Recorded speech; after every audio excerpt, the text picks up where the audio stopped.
Ready? Wait till that part Okay. shuts. Okay. So, I don't want to tell the story.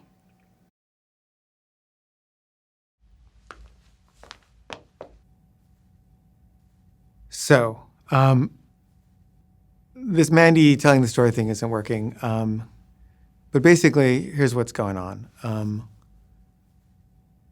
Mandy and I got stoned the other night, and she basically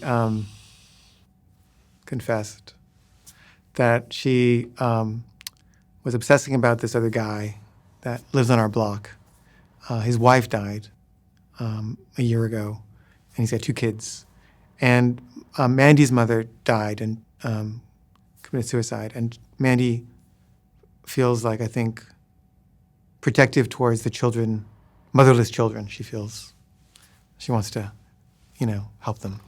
But anyway, she started obsessing about this guy and thinking like maybe this guy is the guy that will make her happy. And she's very frustrated with me. She's frustrated about the show. I work too much. I'm not family-ish enough. I'm threatening our livelihood. She's got a lot of complaints. But so she made a rendezvous to meet this guy, a secret rendezvous, and she was going to maybe commit adultery. And she told me this like the night before she was going to do it, and only because she was stoned. And I was like, oh, shit. And I've been complaining about the relationship for a long time and saying maybe we should have an open marriage or something. And I'm not satisfied. And then she was saying, and she kept saying, maybe we should. And that's when I got suspicious. I was like, why do you keep saying this? Are you is something going on? And that's when she admitted. But our relationship is in trouble. This has never happened before, where she's been on the verge of committing adultery behind my back. And she met with the guy the next day, and he told her he's not interested in having an affair with someone who's married. So she'd have to break up with me first. So I think she's thinking about doing that. But she's also ambivalent, as am I. So I'm not sure what's going to happen. But things have gotten bad-ish.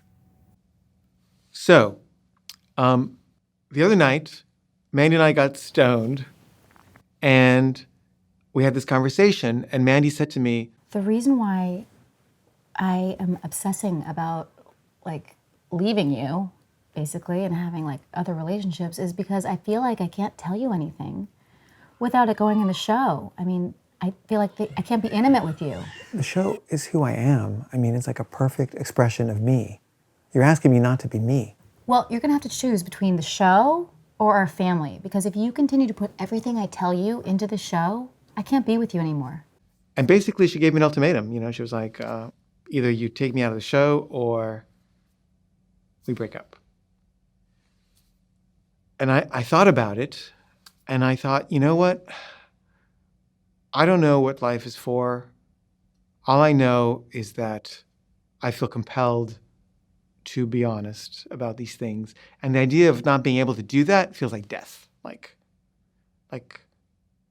And I'd rather break up our family and be a divorced dad than not be able to express myself fully and honestly. I know it sounds crazy to a lot of people, almost everybody, but that's just who I am, and I will go down wherever that takes me. And I had some real clarity about it. And then my sister came to visit. My sister and I are not, we're very different. And she doesn't really get me or what I do. She doesn't like my films or anything. I mean, no one in my family likes my films. For all you people out there, never ever agree to do a film with my brother, Caveh Zahidi. But she was like, Why would you do this? Why would you do the one thing that's going to destroy your family when there's all kinds of other stuff you can put in the show? because this is the stuff that feels truest. It's the stuff that feels most alive. They've given you carte blanche. You can do whatever you want. Why would you do the one thing that's going to destroy your family and break up the parents of your children? It's just stupid. And I was like, she could have a point, I guess. So I was like, okay, fine. I won't put it in the show. Instead, I'll make the show about something else. Season 2 will be totally different. And I told Mandy, okay, fine. I'll take you out of the show. And then a few days later, Mandy comes home and tells me that she wants to break up. And she's crying. And I was kind of stunned and kind of upset. But I was like, okay, I guess. I don't know. I've been trying to make these changes. I agreed to like not work on weekends. I agreed to take her out of the show, and she still wants to break up. So I guess I waited too long or something. And during the day, I'm sort of thinking like, what am I going to do? Like, she wants me to move out, and we have no money. Like we are so broke. We can't pay our credit card bills, and we couldn't pay our mortgage payment this month. It's like, where am I going to live? She's like, why don't you live in our neighbor's basement? I was like, I don't live in the neighbor's basement. They haven't even said I could. What are you talking about? And I'm trying to think, what am I going to do? And I start trying to think of scenarios, and I'm thinking of all these women I'm attracted to that I could start maybe dating. And I'm like, oh, this isn't so bad. And I'd been really depressed. I started feeling a lot better. And I'd been reading books on depression, and I'd been exercising and getting sunlight and doing all these things. And I was like, I'm less depressed than I've been in weeks. And it's because she wants to break up with me. So like, this is why I've been depressed, because of my marriage. It's pretty simple, really. And then Mandy wanted to get stoned so we could talk about it some more and sort of be conscious. So we got stoned.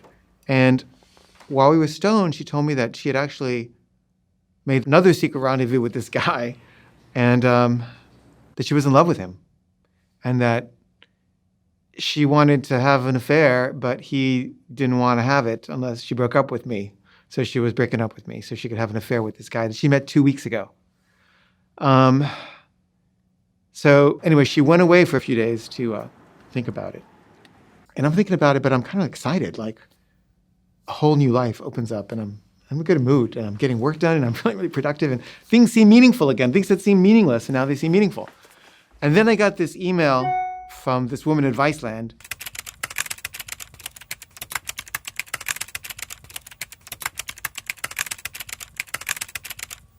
So we set up a meeting, and I looked her up, and her nom de plume, because she had a blog that was apparently a big deal, was a slut machine. And I don't know, those are great words together. Slut machine is like an oxymoron. It's great. Anyway, I was like starting to fantasize about her, and she writes a lot about her sexuality, and she seemed like, oh, this is like someone who's on my wavelength. Like maybe me and Slut Machine will get together, and this will be great. But so I was kind of excited, and then Mandy came back and said, I want to stay together. And I'm like, really? And part of me is disappointed, and part of me is, is happy. But part of me's not. And I'm kind of like, oh, okay. I guess we should try for the kids. But we get stoned again. And while we're talking about her feelings and what's going on with her, she tells me that her mother committed suicide when she was 45. Mandy was 9, I think.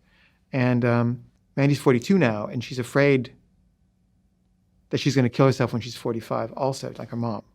And part of her wanting to break up and be with someone else was because of this fear of suicide, that she was going to die if she didn't get out of this marriage. And she's trying to like escape that fate by finding someone else and sort of redoing her life. Because she hates her life. I mean, I don't blame her. I hate my life too. Everyone is here. It's going to take 1 more minute. It doesn't matter. It doesn't matter. He should be allowed to choose. This is a scene. He doesn't want to do it.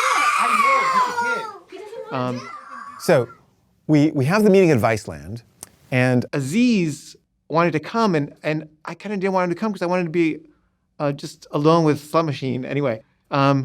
But I said, okay, fine, come. There was going to be other people there. It was a stupid fantasy. But she was very nice. And we have the meeting, and they seem really into the show. It's so real, it's so documentative, it's so meta. Actually, I think it's revolutionary. It's nothing like what's on TV or anything out right now. To be totally honest, we've been trying to develop a show about Viceland, and your show is better than anything we've come up with. And then they say, We would love to have the second season of the show here at Viceland, if you would be willing to do that. and I'm like, yeah, that'd be great. Spike hasn't watched it yet, but he's going to get to it. And apparently Spike Jonze is like the co-president of Viceland. You gotta meet Spike. And I love Spike Jonze. Spike's gonna watch it. It's just been a crazy week. He's very excited. And so they're like, just give us a figure, tell us how much money you want, and we'll negotiate and we'll come up with something.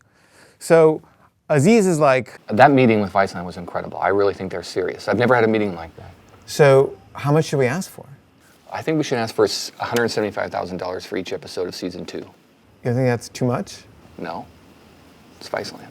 And I told Mandy about the meeting, and she was excited, and suddenly she like loves the show again, and she's really into it, and we're getting along better, and she's like thinking about what we're gonna buy with all the money. She's starting to spend it already, and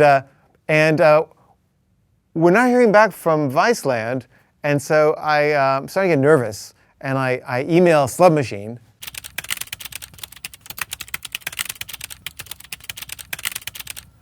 And she writes back right away, and she says,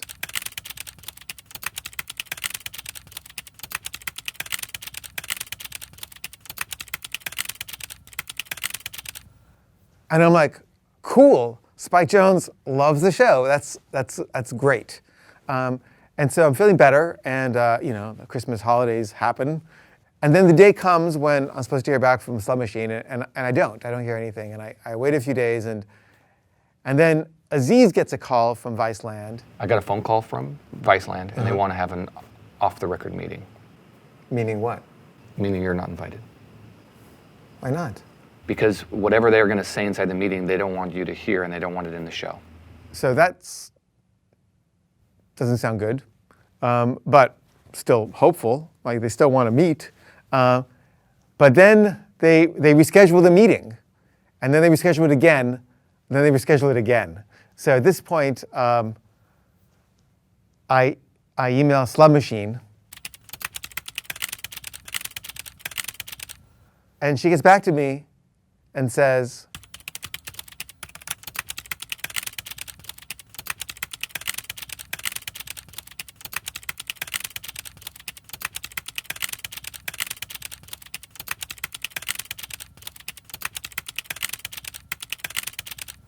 so I don't know why they passed. Aziz said, Okay, apparently, Spike Jonze loves the show. He thinks you're a genius, but he doesn't want to meet with you. why not? I mean, because he probably thinks you're going to make fun of him in the show. Oh. You can't smoke in front of the kids. Why are you asking like a question? Wait, your whole attitude right now has got to soften. Okay. Okay? Because I feel like we're getting in a fight. Okay. So stop. Let me try it again. This is a fight, by the way. I don't want to be fighting while I'm fighting. Don't do it in front of the kids. Don't yell. Okay, don't Quiet authority. stop. Could you just say the lines that I wrote? No, because I Please. hate them. They're No, fine. they don't flow. Yes, they do.